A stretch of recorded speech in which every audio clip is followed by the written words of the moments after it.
ang aking impeachment, sinasabi ng mga lawyers, they are more than confident na mananalo sila sa impeachment. Ako naman, I am most confident with the lawyers working on my impeachment case.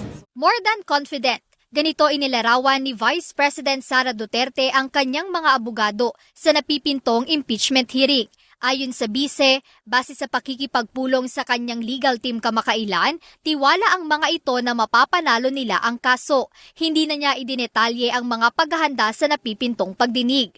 Ngunit kampante rin aniya siya sa kakayahan ng mga ito base sa kanilang ginagawang trabaho. Hindi ko naman masabi no kung ano yung preparations ng mga abogado sa impeachment. Pero nung pag-uwi ko galing The Hague ay nag-meeting kami dahil isa din yon sa mga inaasikaso ko. At sinabi nila that they are more than confident in winning the impeachment trial, impeachment case. Yun ang obligation ko sa ngayon, nakiusap ang dating Pangulong Duterte para sa mga senators. At sinabi ko nga, kaibigan ko, si Senator Amy Marcos at si Senator Camille Villar. Kulang din naman kasi ng dalawang kandidato yung 10 dahil as a voter, tayong lahat ay binigyan tayo ng right to vote for 12 senators.